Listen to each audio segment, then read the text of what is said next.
Hi, this is Jessica Silverman here from Big Blue Canopy. I am the speech language pathologist here, and I wanted to go over some feeding concerns in the Down syndrome population. And some of the slides are also provided by one of our occupational therapists, Katie Illingworth. So at the end, there will be some contact information for both of us if you have any questions past the presentation.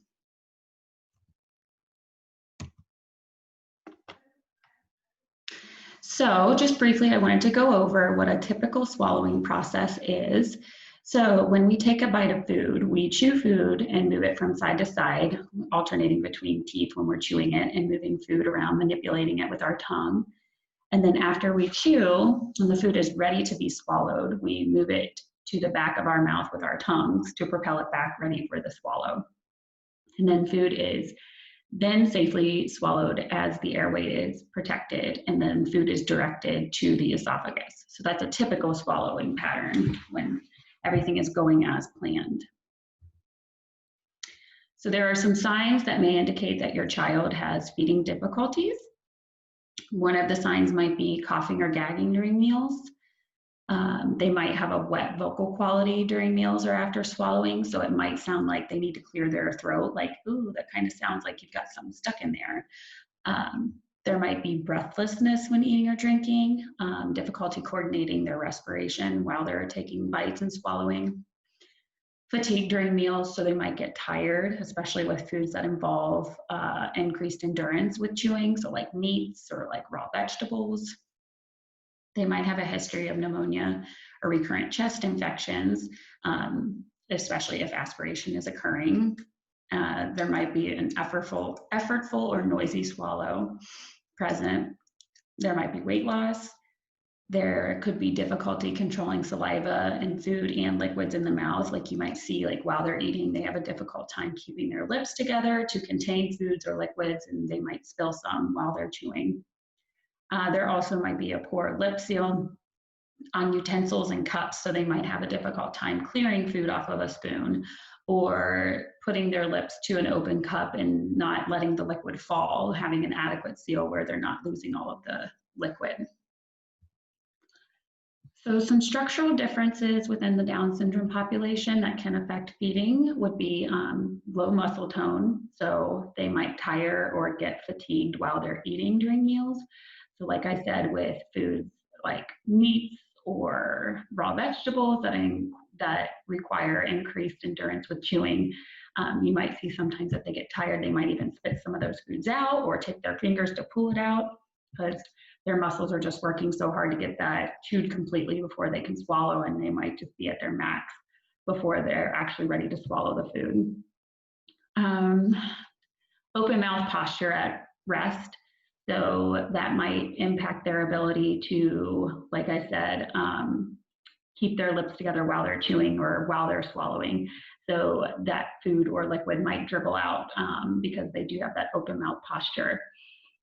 A larger tongue size can impact their ability to manipulate foods and prepare them for safe swallowing. And then a high, narrow palate might impact their ability to swallow foods. Like foods can get stuck up there and it might be hard for them to get those foods off with their tongue and ready to swallow. So foods might get stuck up there. Feeding concerns in children with sensory and motor delays, just in general. So poor postural control can impact that. And I will have a slide later that'll show some tips for posturing with different feeding activities.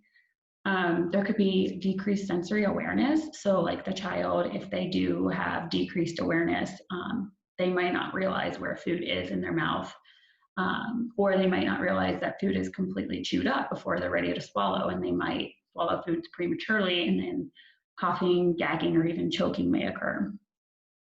Some reflexes might last longer, so they may push food out. Like that tongue might just do that instead of like keeping food in, and those more mature patterns of controlling the food while they're chewing, or they might clamp their teeth down when biting or chewing or clearing off a spoon. There might also be compensatory patterns that may develop when chewing and manipulating foods due to the jaw and tongue moving incorrectly. And then the jaw and tongue may be unstable or uncoordinated, so food may fall back prematurely before it's ready to be swallowed because they're not controlling it very well. Like I said, we use our tongue to control, like while we're chewing on this side and then moving it over, chewing on that side. Well, some kids, if their tongue is uncoordinated or unstable, it might not be controlling that bolus or that food, and it might let it fall back too early, and it might result in coughing or gagging during meals. And then some health concerns that can affect feeding. So food sensitivities, if they have an allergy or an intolerance to certain foods, they might not want to eat those because when I eat that, my stomach is upset. So that can have an impact on feeding. Tooth decay. So there might be some sensitivity with chewing certain foods or textures. So they might not want to chew or be open to trying those foods if their teeth hurt while they're eating. Fatigue, secondary to low arousal, low tone. So like I said, those foods that require increased jaw strength and endurance with chewing, they might not even want to try to eat those foods because they're too hard for them to chew up completely. Heart and respiratory complications can have an impact. GERD or reflux can also cause them to not be open to trying certain foods that they don't feel great after they eat them. Constipation can have an impact where, you know, their stomach might hurt, so they don't want to eat more food. Intestinal disorders or digestion issues can also have an impact. And then reasons and factors to consider for feeding deficits. So behavior can play a role. Then if they don't have the necessary skills, obviously, and we already went over some of those, or sensory sensitivities can also have an impact. So some sensory aversions to different textures.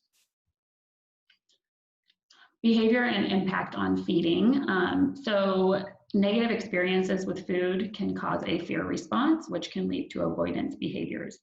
So for instance, if you were eating a raw carrot one time and you didn't chew it up completely and you accidentally swallowed a chunk too early and it caused you to cough and possibly vomit or have difficulty finishing your meal, then you're probably not going to want to try carrots again at your next meal. So if the sensory or motor system cannot handle something that is repeatedly offered, it will result in a fight or flight. So food refusal might result. Ways to reinforce desired behaviors. You want to establish routines with your kids. So times and location of meals. It's very important to make it, routine-based. Like, okay, we're gonna try to tolerate one carrot being on our tray. Like, make sure it's structured. Like, you're not in the car or in the stroller. Like, okay, we're gonna sit at the table and we're gonna have our carrot out, and then working on them tolerating that if it's a non-preferred food. You also really want to reinforce the positive behaviors you want to see or that are desired. Like, oh, I really, really like that you touched the carrot, or I like that you smelled the carrot, or I like that you let the carrot just sit on your tray instead of like throwing it. Very good. And you want to introduce foods as a just right challenge. So if they're at a stage where they're tolerating touching the carrot, maybe working on like, okay, now we're going to try to smell the carrot. Instead of like trying to force them, okay, you're going to take a bite, just making sure you're at that just right challenge, because that might be too overstimulating for them and you don't want to shock the system. You also want to be a role model. Make sure that you're eating healthy foods that you want your child to eat, so they can see, oh, well, mom eats apples, so maybe I will like apples. So if you're not eating them yourself, you also have to take in consideration that they might not be open to trying them. And there's also reward charts that you can use with like stickers, or there's also plates that they make where, there's like, it almost looks like a game board, and there's like little different spots and trays for food items. So like you can put like non-preferred food items, and then for every 3 bites of a non-preferred food item, they get something preferred or something as a treat, like a bite of candy. So there's all different fun things that you can use to promote that desired behavior during mealtime. The best positioning for feeding. So for breastfeeding, you want to make sure they're in an upright position where their ears are above their mouth, just so it's at a safe position for swallowing. And then also for bottle feeding, you want them in an upright position. And then in the high chair, you want them at a 90-degree angle, so they're back against the chair, legs bent, and then feet on a surface, just so they can stay in that upright position during meals. Ways to improve control and swallowing. So positioning can help, like I just mentioned in the last slide. You can also work on slowing the rate of liquids. So if they're bottle feeding and they're not controlling the flow of the nipple, you can go to slow flow nipples. Or a 360 cup will help decrease the flow and intake of liquids versus like drinking from a straw in an open cup where they could get way too much of a thin liquid in their mouth. The 360 cups will help them pace better with those and control it better. You can also work on slowing down the pace of liquid intake just by encouraging breaks. So like for every few sips, like, okay, let's take a break, swallow, okay, now we can take another drink. Just sometimes our kids with low tone and difficulty controlling liquids, if they tend to like chug a drink, then that's where they get into trouble and they have trouble controlling that liquid safely, and it can cause gagging or coughing.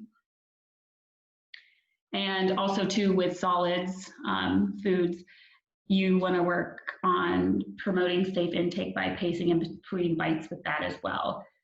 So having your child finish and clear a bite that is in their mouth before taking a new bite to decrease overstuffing and possible choking. So, you know, if they've already got like a goldfish and they're chewing it up, don't let them take another handful and shove it in there. Like just make them aware, like, okay, look, you're still crunching that. Let's finish and swallow, and then you can put more fish in your mouth. Because also too, that's where some of our kids get into trouble when they get too much in there, and it can cause coughing or gagging or even choking, and then it creates that negative experience with the food item. And then ways to introduce solid foods. You want to make sure the child is demonstrating developmental readiness, and not necessarily the age they're at, but you want to make sure they're meeting the correct milestones. So they're able to try some of these foods. So you want to make sure that they're sitting unsupported, upright. They have good head and neck control, and they have the ability to move their hands to mouth while sitting. So you want to make sure that they're meeting those milestones before you introduce some of those solids. And then ways to encourage chewing and increase jaw strength. So there's different activities and therapy items you can use. You want to allow your child to explore chewy tubes and inedible items by putting them in his or her mouth, and modeling biting and chewing with a vertical up and down motion. So what you can do is place the chewy tubes or inedible items to the molar surface and encourage chewing and back placement, so like back here. And I'll show you in a minute when after I go through the content on this slide. I'll make my video bigger. You can also dip chewy tubes in a puree to facilitate chewing, so then they get the flavor with it while they're chewing. And that'll also increase tolerance of the placement because there's flavor to it. And as your child is starting to develop a munch chew pattern on inedible items, you could present meltables like puffs, yogurt melt, etc., to his or her molar surface and model chewing with that. So let me see if I can maximize my screen really quick. So this is a chewy tube like I had mentioned. So you can hold it and place it laterally to like that molar surface. I'm not actually going to show you on me, but placing it and then having them bite down on it, and that'll help encourage that chewing with solid foods and increasing that endurance with chewing. Go back to the presentation. Okay. And then there's also oral motor exercises to wake up the mouth, so providing input to basically alert and wake up those muscles so they're ready to try some of those new textures and different food items. food items. So you can massage the cheeks and lips. You can use your hands or a Z-Vibe, which when I maximize my screen, I can show you, to provide more sensory input. You can tap on the lips, like sometimes that'll help. So that intraoral therapeutic touch, like I said, you can use a Z-Vibe or a milk brush or a gloved finger. So a Z-Vibe, like there's different hookups, like this one I have on here just has some ribbed texture to it, and then you can also put like a spoon on here too. And what the Z-Vibe does is it provides some vibration to wake up those muscles and provide more input. So like I also like to work on it when I'm working on spoon feeding. If the child has difficulty using their upper lip to clear purees, this will kind of wake up that lip and tell it what it's supposed to do, bringing it down. So by providing vibration, it'll kind of alert those muscles and tell them what they should be doing. And then the milk brush, like I said, you can just kind of rub that intraorally and around, or you can have the child do bites to that just to kind of wake up those muscles before meals.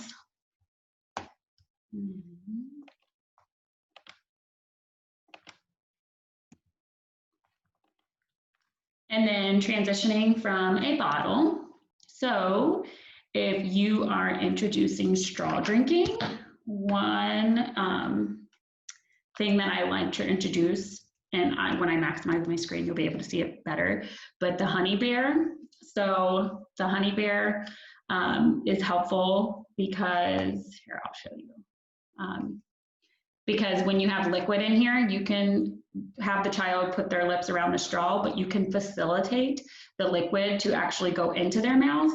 And then that'll kind of give them the sense of extracting the liquid, but they're not doing the work yet. And then you can kind of prompt them as you're decreasing the amount of input that you're providing. So having them do more of like the sucking motion. But it's helpful to facilitate that because sometimes kids might not understand or have the necessary skills to fully get that sucking motion down to extract the liquids on their own. So that'll kind of facilitate that. And then open cup drinking. So you can, sometimes I like to use those small little medicine cups because then there's not a lot of liquid in there. So it's not too much where they can kind of throw it back and, you know, swallow prematurely where it might create that negative experience. There's also the nosy cup or 360 cup, which I will show you. So the nosy cup looks like this. I don't know if I angle it right. So it's kind of cut out right here that you can see. So it will help when kids are learning to drink from an open cup. It has that nose cut up where like you don't have to tilt your head back. You can just tilt the cup because you don't have to move it with the nose. Also this 360 cup I had talked about earlier, it'll help with the rate of flow. Like obviously a cup like this, if you do throw the whole liquid back, it's going to go all the way in.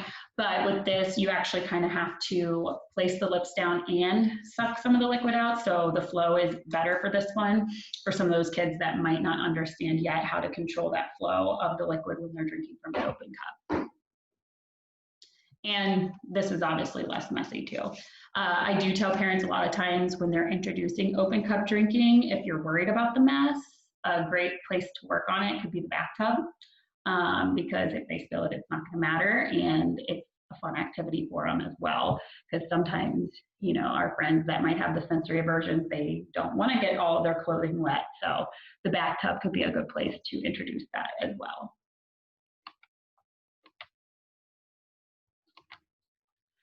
And then I also just noted on here, I'm not saying that you should not use sippy cups, but just to be cautious with sippy cups. Because sometimes the child might, and you know, here's an example. So the child might bite down on the spout while drinking, which creates an atypical swallow pattern, and tongue protrusion may occur. So it can cause incorrect placement and atypical swallowing patterns that you'll have to fix later on down the line when they are doing an open cup. You know, if they're used to biting down and their tongue protruding with this, then when you go to an open cup, you might see, but they put their tongue on the bottom rim of the cup instead of using their lower lip. The child may place their tongue under the spout, so I did say that, causing an immature suckle pattern. And then also sippy cups can lead to tooth decay and poor dental hygiene, just the way that they hit the teeth right away when you drink from them. And then these are slides that were provided by Katie Illingworth, our occupational therapist, but I will briefly go through them. And if you have further questions on some of the fine motor information, her information will be on the last slide. Well, for both of us, you can email that email address at the end. So just briefly to go over some of the fine motor feeding milestones from 9 to 11 months, the child should self-feed using a pencilgraph. 12 to 14 months, they bring a spoon to their mouth, and then 31 to 36 months, they start using a fork. So when you're introducing spoon feeding, utensils should be presented as soon as the child is introduced to baby food or those purees. So, you know, oftentimes when we do introduce those, mom is feeding the baby, but you also want to be mindful that they should start learning how to bring the foods to their mouth. So these over here are utensils called little dippers, and they can be helpful with teaching the baby how to spoon feed, because as you can see, they can hold on really well to the handle, but right here, there's almost like a stopper where it helps the child from sticking a spoon or jamming a spoon all the way to the back of their throat, which may result in gagging. So it's safer for them to spoon feed starting out with those. And also messy play at meal times is very important. Kids learn about food and eating by using their hands. So allowing messy play to happen during meal times can be great with them exploring various textures and also opening them up to eating a variety of textures and types of food. So I know I myself as a mom, I don't love the messy play, but I really did have to take that out of consideration and let my kids explore that, just so they have those positive experiences with mealtime, like, okay, yeah, I know that feels kind of weird. We've got stuff all over our hands and our face, but it's okay.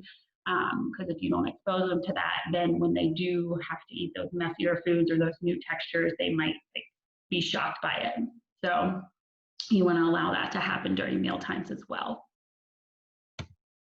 And if you have any more questions, you can feel free to call us at 513-880-6800, or you can email us at info@bigbluecanopy.com if you feel like your child might have some feeding concerns or might not be open to trying a variety of textures or foods. Feel free to contact us and we can try to set you up for an evaluation. Depending on what your feeding concerns are, it would either be with a speech language pathologist or an occupational therapist here.